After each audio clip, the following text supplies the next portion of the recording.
ராசி கும்ப லக்னக்காரங்க இவங்களுக்கும் டைம் ரொம்ப நல்லா இருக்குது. ஏன்னா குரு பகவான் ஆக்சுவலாக உங்களை பார்த்துட்ருக்காரு. ஏன் நம்ம ஒன்றும் கொஞ்சம் கஷ்டப்பட்டுருக்காங்கன்னா சனி பகவான் ராகு பகவான் தொடர்பு இருக்கிறதுனால கஷ்டப்படுறோம். ஆனால் யோசிச்சு வரணும், ஒரு 2 வருஷத்துக்கு முன்னாடி இருந்ததை நினைக்கும் போது இப்போ இருக்கிற டைம் ஆக்சுவலாக போன வருஷத்தை கம்பேர் பண்ணும்போது போன சித்ரா பௌர்ணமி யோசிச்சு பாருங்கள், இந்த சித்ரா பௌர்ணமி பாருங்கள் ரொம்ப பெட்டராக இருக்கும், எவ்வளவோ தேவையில்லான்னு இருக்கும். சரிங்களா? அதனால் குரு பகவான் பார்க்க தான் நிறைய நல்ல விஷயங்கள் நடக்குது. சரிங்களா? அதுவும் நீங்கள் எடுக்கிற முயற்சிகள்லாம் இப்போ ஓரளவுக்கு சக்ஸஸ் ஆகும். 2 வருஷத்துக்கு முன்னாடிலாம் நம்ம முயற்சியே எடுக்காமல் இருந்திருப்போம். எதை தொட்டு என் காலை வைக்கிற இடம்லாம் கண்ணி வெட்டிட்டுன்ற மாதிரி எதை தொட்டாலுமே ரொம்ப டஃப்பாக இருந்திருக்கும். இப்போ முயற்சிகளில் நம்மளுக்கு ஒரு வெளிச்சம் தெரியும். ஓகே டன், நம்மளால் முடியும் அப்படின்ற ஒரு வெளிச்சம் தரும். ஸோ முயற்சி தொடர்ந்து பண்ணுங்கள். இன்வெஸ்ட்மெண்ட்டுக்கு நிறைய ட்ரை பண்ணுங்கள். நான் எப்படியும் உங்களுக்கு ஏதோ ஒரு விதத்தில் இன்வெஸ்ட்மெண்ட் வர, அதுவும் நிலத்துலலாம் இன்வெஸ்ட்மெண்ட் பண்ணுறதுக்கோ இல்லை ஒரு ஸ்டாண்டர்டான அசையா பொருளில் இன்வெஸ்ட்மெண்ட் பண்ணுறதுக்கு நிறைய வாய்ப்புகளும் தேடி பாருங்கள். அவங்கவுங்க பட்ஜெட்டுக்கு ஏற்ற மாதிரி கண்டிப்பாக ஏதாவது ஒரு இன்வெஸ்ட்மெண்ட் கிடைக்குங்க. ஏங்க கண்ணே தெரியாத எறும்பு கூட மழை காலத்துக்கு கொஞ்சம் கொஞ்சமாக சேர்த்து வைக்கிது. நம்ம அதை விட பெட்டரான வாழ்க்கையில் இருக்கும். அதனால் கண்டிப்பாக கிடைக்கும், தேடி பாருங்க. நீங்கள் இப்போ யாராவது லவ் இல்லை நல்ல ஃப்ரெண்ட்ஷிப் நல்ல ரிலேஷன்ஷிப்புக்கு தேவைன்னா அது அமையும். அதை கல்யாணமாக மாற்றணுன்னாலும் தாராளமாக மாற்றலாம். என்னென்னா கல்யாணம் பண்ணும்போது கொஞ்சம் என்ன ஏதுன்னு பேக்ரவுண்டை தேடிக்கோங்க.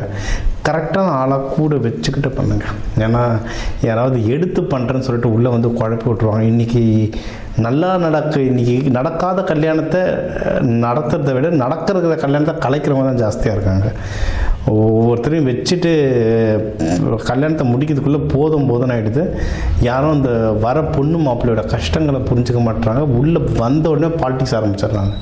இதெல்லாம் எல்லா இடத்துலையும் நடக்கிற விஷயம். அதை தெரிஞ்சுக்கிட்டு நீங்களே கரெக்டான ஆளுங்களை மட்டும் உள்ளே வச்சு உங்கள் வேலையை முடிச்சிங்கன்னா நம்ம லைஃப்பை நம்ம காப்பாற்றிக்கலாம். எல்லாரும் வேணும் நான் இப்படி தான் செய்வேன்னு இறங்குனீங்கன்னா நம்மளை எல்லாம் வச்சு செஞ்சு விட்டு போயிடுவோம். அதனால் அதில் ஜாகிரதையாக இருங்க. கடன் மட்டும் தொட்டுறாதீங்க. இப்போ இருக்கிற நிலைமைக்கு கடன் மட்டும் அந்த பக்கம் போயிடாதீங்க. கடன் வாங்குறதும் பிரச்சனை. கடன் நீங்கள் யார்ட்டா கொடுத்தீங்கன்னா கும்பத்துக்கே பாருங்கள், நிறைய இடத்துல மாட்டிக்கிட்டு இருக்கோம். கஷ்டம், காசு நிறைய இடத்துல மாட்டிக்கிட்டு இருக்கோம். அதாவது காசு இல்லாமல் இருக்க மாட்டாங்க, இவங்க காசை மாட்டிக்கிட்டு இருக்கோம். வெளியே எடுக்கிறது பெரிய தலைவலியாக இருக்கும். சரிங்களா? ஸோ இதுக்கெல்லாம் சில பரிகாரங்கள்லாம் இருக்குங்க. அது அந்த ஜாதகத்தை பற்றி தனியாக நம்ம சொல்கிறது, கன்சல்டேஷன் எடுத்துக்கோங்கன்னு சொல்கிறேன். பட் ஜென்ரலாக இப்போ தெய்வ வழிபாடுகள் இந்த வீடியோ கடைசியாக சொல்ல அதை ஃபாலோ பண்ணுங்கள். அதுலேயும் கொஞ்சம் நல்ல ரிசல்ட்டுகள் தெரியும். ஸோ கடன் யாருக்கும் கொடுத்துடாதீங்க, தப்பிச்சுக்கலாம். சரிங்களா?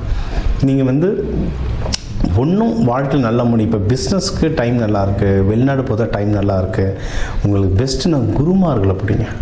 நம்ம இருக்கிற லோடுக்கு அதான் சொல்ல, சனீஸ்வர பகவான் ராகு பகவான் மாற்றி நம்மளை புரட்டி அடிக்கிறதுக்கு நல்ல குருமார்கள் சப்போர்ட் இருந்தால் வின் பண்ணலாம். அது சித்ரா பௌர்ணமி வருது. சித்ரா பௌர்ணமி சித்தர்களுடைய பௌர்ணமிங்க. அந்த சித்தர்களை பிடிங்க. நல்லா நமக்கு வாழ்க்கைக்கான தெளிவு கிடைக்கும். நம்மளோட பிரச்சனைகளை அவங்க சால்வ் பண்ணுவாங்க. சித்தர்கள் நம்ம கர்மாக்களை எடுத்துட்டு நம்ம பிரச்சனைகளை சால்வ் பண்ணுறவங்க. ஸோ அதை நீங்கள் தாராளமாக உங்களுடைய நட்சத்திரம் எதுன்றதை பார்த்துட்டு அந்த நட்சத்திரம் தொடர்புடைய சித்தர்களை பிடிச்சிங்கன்னா இன்னும் சூப்பராக வாழ்க்கையில் ஒன்றும் நல்லா முன்னேறலாம். சரிங்களா? ஸோ ரெடியாக இருங்க. நிறைய நல்ல நியூஸ் எக்கச்சக்கமாக வரும். இப்போவே நம்ம நிறைய சொல்லிட்டோம். பணம், கல்யாணம், திருமணம், வீடு வண்டி வாங்குறதை பற்றி நிறைய சொல்லிட்டோம். பிஸ்னஸ் முன்னேற்றம், ஆஃபீஸில் முன்னேற்றம். ஏன்னா கும்பராசிலாம் வேலை இருந்தாலே பெரிய விஷயன்ற மாதிரி நிலைமையில் இருக்காங்க. இப்போ பார்த்திங்கன்னா இப்போ தான் வேலையில் அவங்க ஒரு ஆள் இருக்காங்கன்னே பார்க்க ஆரம்பிச்சிருப்பாங்க. ஏதாவது பண்ணலான்னு யோசிக்க ஆரம்பிச்சிருப்பாங்க. நிறைய பேருக்கு இப்போ தான் வேலை போயிட்டு இப்போ தான் வேலைலாம் நிறைய கிடைக்கிறதுக்கு அட்லீஸ்ட் ஃபோன் காலாவது வரும். அவங்களுடைய சூழ்நிலைகளை பொறுத்து வேலைகள் சிறப்பாக அமைச்சுக்கோங்க. ஏன்னா டைம் வந்துருச்சு, வேலையை அமைச்சுக்கோங்க. எல்லாமே ரொம்ப நல்லதாகவே அமையும். பண விஷயத்தில் கொஞ்சம் ஜாகிரதையாக இருங்க. யாருக்கு கொடுக்குறோம், யாருக்கு வாங்குகிறோம், முன்னாடி சொன்ன மாதிரி கடன் மட்டும் கொடுத்துடாதீங்க, வாங்கிடாதீங்க. இது 2 முக்கியம்.